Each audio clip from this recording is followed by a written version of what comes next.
Ladies and gentlemen, Two Dudes Talk Music in conjunction with E. Brown Industries and Big Jerry Burger brings to you everybody's new favourite game show, Get in the Bin.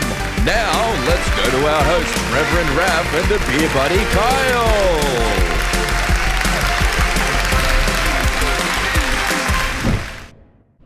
What's going on, everybody? Welcome back to the Two Dudes Talk Music YouTube channel. I am the Reverend Raph, joined once again by my good friend Kyle, aka the beer buddy. What is going on, everybody? As well as Waffles and Killer from Storm the Crown, who have been chilling out with us all week, talking all sorts of fun stuff. And it is time, as always, to close it out on a Sunday with everybody's favourite game show, Get in the Bin. Now, this is where we ask our esteemed guests if they could have phenomenal cosmic powers and just snap their fingers and eliminated something from the music business or change something about the music business, what would it be and why? It can be big, it can be small, it can be personal, it can be altruistic, it can be any aspect of the business that you like. Whoever wants to go first, what is the first thing you would change about the music business and why? No, I probably have the answer that everybody will probably give, but it's the money side of it. Getting musicians paid the way they deserve to be paid. So Spotify, all those sort of things, these guys just keep getting richer and the musicians keep getting poorer. Mm-hmm. Get the musicians their money. Yes. They work hard. They work hard at it. So yeah, Kyle and I rant about this frequently on the channel, so we won't launch into our usual rant about the topic, but 100% agree. This is not just a problem for music either. I think it's a problem across a lot of the arts. Is people want to consume art, but they don't want to pay artists a living wage, if you want to, for lack of a better term. And when you say that you want to do art as a career, people say, well, you get a real job. But then those same people don't realize what the world would be like without art and creatives in it doing their thing. It's the STEM skills, engineering, science, technology, mathematics, all of these ones, that's what makes life possible, in the way that we think about living these days. But art and creative pursuits make life worthwhile. Yeah. Shit, could you imagine jumping in the car to go for a drive and not being able to listen to music or music not existing? That'd suck. It'd make very dull life. Yeah. Before language of any kind, there was music. So, and singing. And so, yes, it makes life, creative pursuits make life worthwhile, whether you engage in them or you consume them. I don't think there's a single person on the planet who doesn't consume art in some form or fashion. Oh, yeah. And shit's expensive. Like being a musician is not cheap. Yeah. Like to tour, to do one gig, you're not going to make money off it. Like it's very rare you make money off it. Like for us to drive 100 Ks to go play at a gig in town and then 100 Ks back and there's 5 of us and all this sort of shit. It's not a cheap thing. Mm-hmm. No, and even that in isolation doesn't make money, but then you factor in rehearsal time, equipment, maintenance, emotional investment, physical investment, the toll it takes on your body. Time spent on it as well. Yeah. Exactly. That's the thing. I think everybody has a wrong impression where we all want to have the Taylor Swift money. Don't get me wrong. I wouldn't knock it back, but we just want to make it sustainable. Yeah. We just like to be able to pay bills with it. Maybe pay for some practice and buy some new equipment. I wouldn't mind cover costs. A new bass. Yeah, just cover costs. Like maintain equipment, help you go and get a couple extra lessons if you feel like it, just to keep yourself in check. Like, it's all going to come back to you in the end with good music. Yeah, exactly. But we get that one or similar related stuff quite a lot in this one. It's a big part of it. But that's great. What about you, Waffles? What's your gatekeeping? The shit needs to stop. We us as a band, we don't care who we play with, what genre, whatever. We could There'd probably be we wouldn't play with a pop group, which is I would. probably you wouldn't care, but I mean it wouldn't happen anyway. But I mean, different genres of metal, we don't give a shit if you're hardcore. We don't give a shit if you're black metal. We don't give a shit if you're metalcore, fucking whatever. It doesn't matter to us. As long as you know how to have a fucking good time and actually bring it on stage, it doesn't matter. It needs to stop with that whole, oh, we're straight edge hardcore band. We're not going to play with you guys because you are metalcore and you drink. No, we still just play music. Let's just fucking have fun together. Shit. Yeah, that gatekeeping crap is horrible.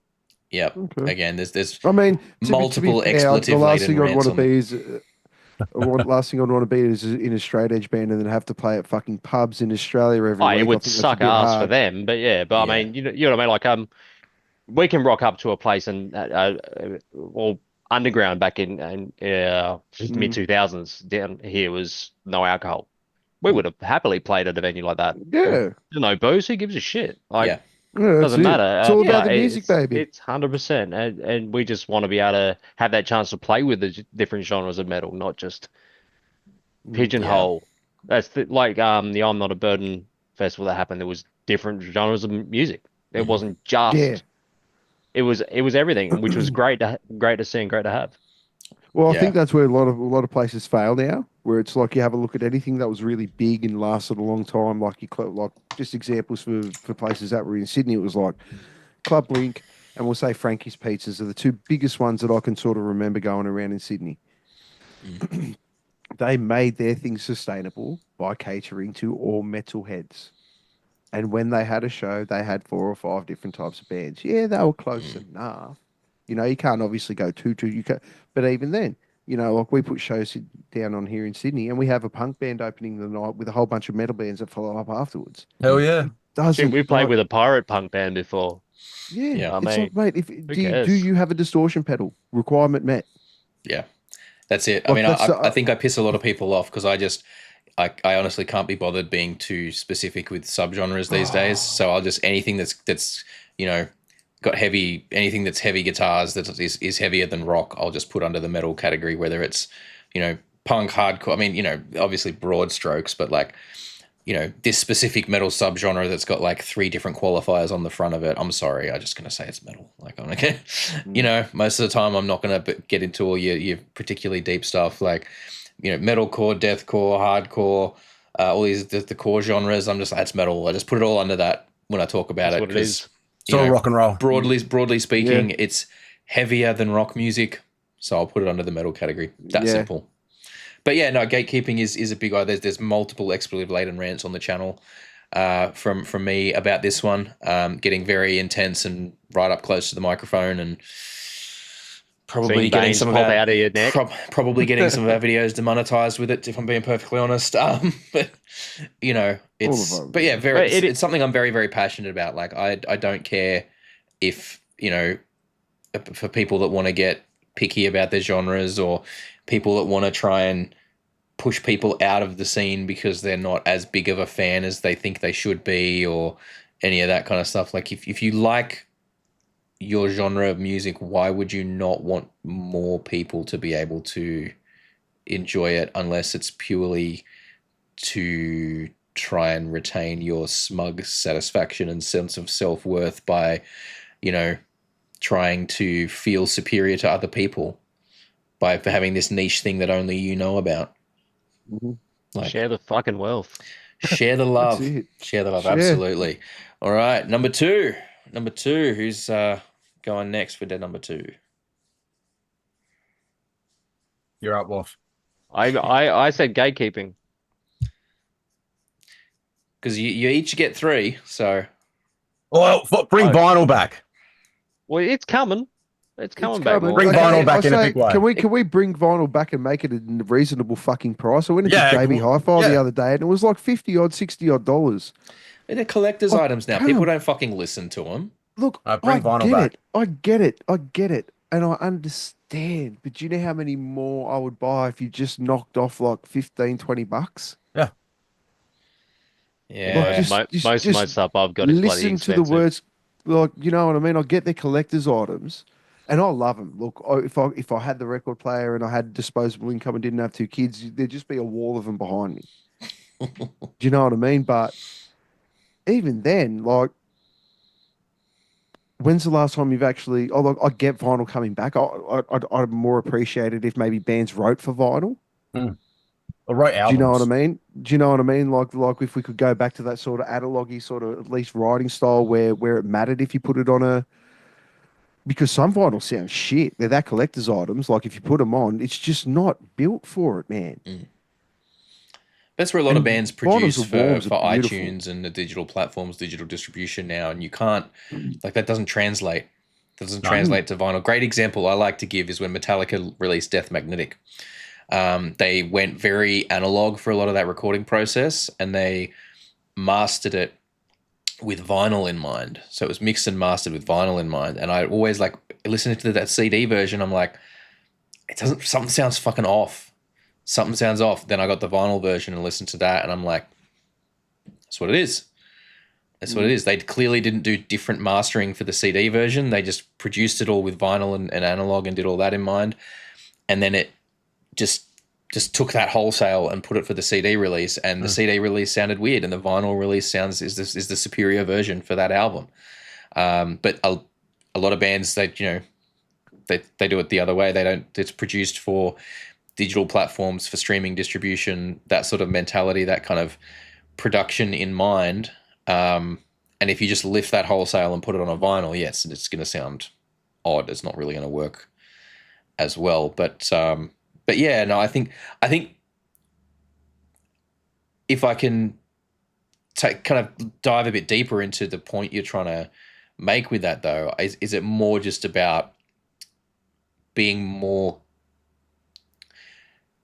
thoughtful about production decisions, maybe, in that sense? That and writing albums. Like there's something about putting an album on and having it from start to finish be curated and you want to listen to it from start to finish. The story and the ups and downs of the journey, and There's no Exactly, shuffle on yeah. a record. There's no shuffle button Exactly. on a record. Exactly. Like I miss those days of having like, an introduction to the album with like a, maybe a 30-second to a minute little piece, instrumental piece, and then flowing into something else. And the intentionality of the track order, and having the thank yous that gatefold went into the vinyl books. with everything on it, and yeah, and there's something very deliberate about putting an album on vinyl, dropping that needle at the start of it and hearing that crackle and sitting down with the gatefold and looking at the artwork and yeah, digesting it, actually digesting it. if you put on a vinyl, you're in for the long haul.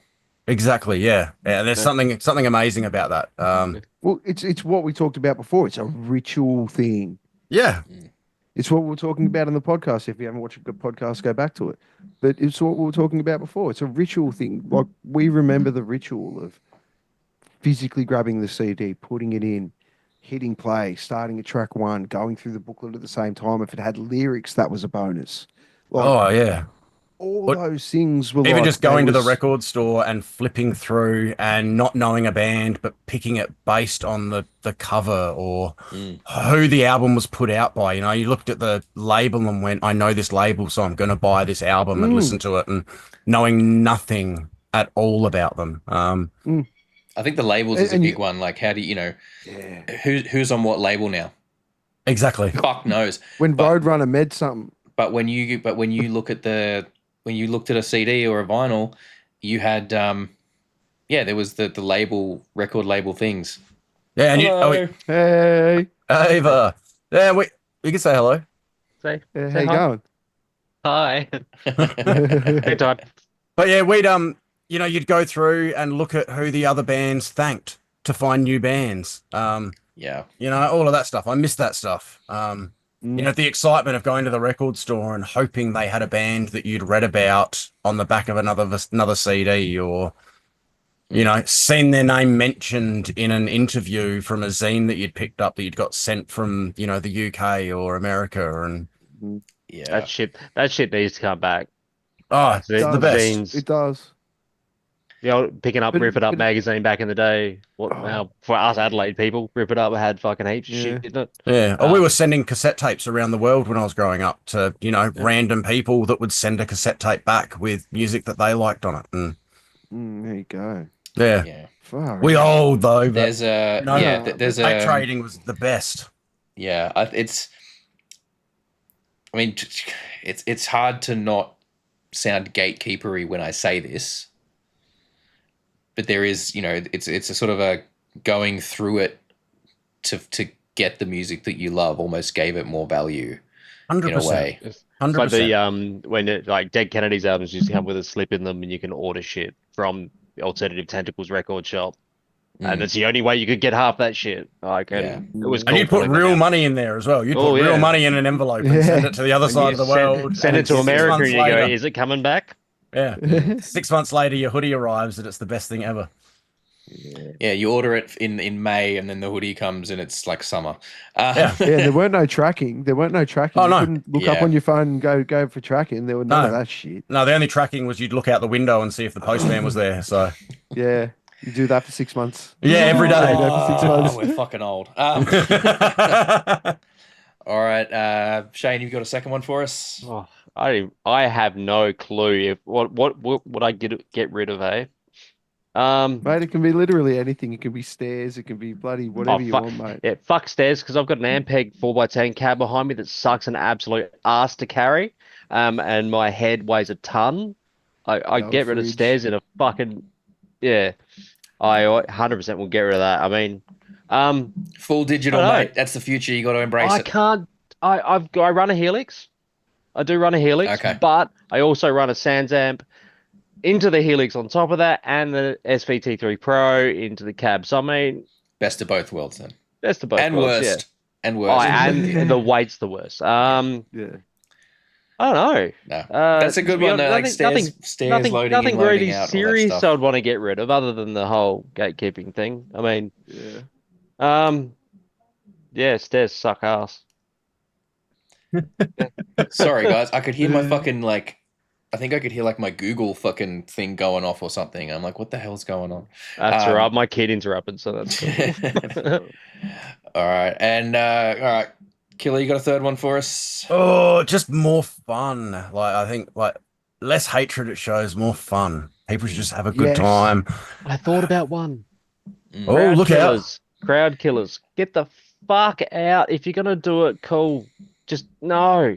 There's a Just time fuck and off to place. There's a time and Yeah. place, 100%. If There's a there's time and chicks, place. there's kids, just come on, calm the Yeah. fuck down. I mean, Yeah, we grew up in the hardcore scene in Adelaide. We've seen that shit, and the shit back then. If someone accidentally got hit, they'd get helped up straight away. And fuck shit, sorry. Fuck, Chris used to get in the pit all the time. Yeah. Didn't you, buddy, in your younger Yeah. days? Yeah, I'm old now. It hurts too but much I now. mean, intentionally punching some cunt in the face on the side of the thing sucks ass. Yeah. There's Yeah. one thing to mosh, but there's one thing. It's a different thing to do that shit. Yeah, you got to be able to read the room, right? Like if you're, I mean, I even take the same mentality with moshing. Like if you're at a local show and you're that guy there that's trying to barge into people to get a mosh pit going. If you've been trying for a few songs and it's not really happening, read the room. Give up. Read the room. I'm sorry that you're not going to get your mosh pit that particular night. Just it's not happening. Look, man, we're in a fit with 50 people. It's probably 50 people in a 150 room pub. Can we just pump the brakes there, Chief? Yeah, and if people are into it, if you've got other people that are getting into it with you, sure, go for it. But just I love seeing people doing a roundhouse it's- kick in front of us. That's amazing. Watching that shit in front of you, as long as it's not kicking someone in the fucking head. yeah, Yeah. absolutely. You got to just be able to. But yeah, 100%, 100%. So Like, we there bring you back go. mosh mosh etiquette. etiquette. Yeah, Bring mosh back mosh etiquette. That would etiquette. be yeah. Yeah, I think that's important. And yeah, obviously, like Killer said, just bringing back having fun and just being able to enjoy it. Yeah. No one wants to be. We're metalheads. We like to yes, with the shit that we're angry about. But if we're at a gig, we're usually meant to be in a good mood. So Like, And that's our venting space. That's the place where we yeah, are happy about being there. So yeah, just like it's cool. enjoy being there. Like, don't try and kill other people's vibe. Like, if people are having fun, let them have fun. Just but with that said, I think that kind of ties into mosh etiquette a bit as well. Like, if you're at a gig and there's clearly people wanting to mosh, if you're stood in the middle of that space and there's people starting to mosh around you, don't be surprised if you get knocked about a bit. And if Exactly. you don't want to get knocked about and that's starting to happen, maybe remove yourself from that space to allow the people that are going to mosh to mosh. Because it's called a mosh pit at the end of the day, not a stand-still pit. Yeah. Stand-still pit. All right. Yeah. So just that was actually so funny when I saw Infectious Grooves, because there was so much crossover in their fan base. That was something that actually came up because there was a lot of people that were, right up the front at Fortitude Music Hall. And when the pit started happening on some of their heavier songs, and especially at the end when they were playing Suicidal Tendency stuff, people started moshing and shoving around and stuff. And there were some people that were getting a bit upset about it. I'm like, look, I'm sorry, it's a rock concert. At the end of the day, it's a rock, you use a older nomenclature for it. It's a rock concert. You're at the front at a rock concert. It's going to get a bit rowdy sometimes. You have to be ready for that. You're listening to a band that plays songs, Suicidal Tendencies, for fuck's sake. Like Yeah. it's skate punk. Yes, Shit's gonna go exactly. sideways. Like, it's gonna get a bit rowdy, and you need to be prepared for that. And if you're not prepared to engage in that, that's totally fine. No one's going to force you to, but you need to understand that that's the space for that activity. There's a time and place for everything. Those sort of events are the time and place for that sort of stuff. If there's people getting down like that, just if you don't want to be involved in it, step away. Yeah. Step away from it. It's that simple, and you can still get a good view and have fun, and everyone can be safe, and no one that doesn't want to get injured can, it has to deal with getting injured. Can I have a good time? Yeah. We're all going to be if you safe, stay- and we're all going to have a great time. Hey shit, Yeah. I've copped a If you're gonna- donkey if you're kick back gonna in the get in day. way- Oh, dude, do you know how many piercings I lost?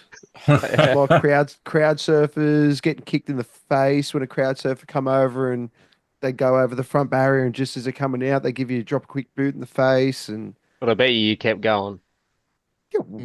yeah, the adrenaline's going on Yeah, that line. 100%. That's it. Half the time I didn't feel it. That's it, And that's why I always wore sleepers and stuff. So if it did pop out, it just comes straight out in one go. Like, I didn't give anything that could grab on and pull, like, really. Yeah, I'm screwed at this age now. Like I'm still stupid. Oh, fully. But yeah, they're gonna if I lose them, I'm fucked. Yeah, nah. That's why I Let's take always an try ear and make along sure with it. this Ooh. one's small enough that you can't really, like, no one can Yeah. really grab it or get their finger in it or anything. It's just not not Plus, See, I'm I'm too a- old to I'm a- go in a mosh. See, I'm a body piercer by trade, and I have no piercing, so Oh, Oh, okay. wow. There you go. That is a little surprising. Yeah, where'd that one come from? yeah, they hurt. I don't want to get a piercing. Yeah. Oh, I'm too old for good that. other people, but I've been there and done that. You get tattoos. Yeah. You're an idiot. Yeah, I hate getting tattooed Piercings as hurt. well. yeah, tattoos aren't that bad. You know what? Yeah, What I suck. will say is when I got this done, the clamp hurt more than the actual It does. piercing. Yeah, it Because the does. clamp was like pulling on the cartilage and pinching Yeah. the little bit of nose skin between the clamp and the cartilage, and that Yeah. was and it was done twice Ooh. immediately because I got it done. If you're in that business, you probably know Joeltron. Yeah. Yeah. So I went to him when he was still working out of the place in Sydney. And he was like, all right, so we're going to do it at a 14 first to get it straight, and then we're going to go back through on the 10. So it was like 14 done, then the 10 needle over the top, and whoosh, back through the other way immediately, which was... Yeah, that's fun. I mean, I think it's still preferable to stretching it, but... Oh, it's the cleanest, best way to do it straight away, yeah. so... Anyway, that's all. That's it. Yeah. We're finished. So thank you very, very much to Killer and Waffles from Storm the Crown. You guys have been absolutely amazing. This has been so great. We'll have to get you guys back on at some point down the line for sure. And look, Get some of the rest of the lads in. keep us posted on Yeah. when you're going to be around our ways, when you're going to be in Sydney, or if you're going to be up Yeah, in let us Brisbane at know. all. Like, make sure you let us know. We'll come out. We'll say hi. We'll have a drink or two. I'll throw down some spin kicks in the pit, and and they'll be very, very poor spin kicks because I'm old and fat and out of shape. But Yeah, whatever. More But like yeah, shin kicks, not spin kicks. basically. But yeah, look, thank you very, very much, everybody, for watching. I have been Reverend Raph. He has been Kyle, aka the Beer Buddy. If you've watched this far in the video, you're an absolute legend. If you liked the video, give it a like. If you didn't, downvote the shit out of it. We'll catch you guys next time. Stay cool. Look after each other. Peace out. Peace. Thank you so much for hanging out with us today. We really hope you had a good time. If you did, please consider hitting that subscribe button and the notification bell down there. It helps the channel grow. We are still a fairly young channel and we like to try and grow our audience all over the world. We do also, for those of you who are interested, have a Patreon. It's just a couple of bucks a month. At the moment, you get all the videos early and ad-free, but we are working on ways to increase the value of that and make it a bit more enticing. So don't forget to keep an eye out and check back on what's going on over there. Other than that, thank you so much for your time. Enjoy the rest of your day.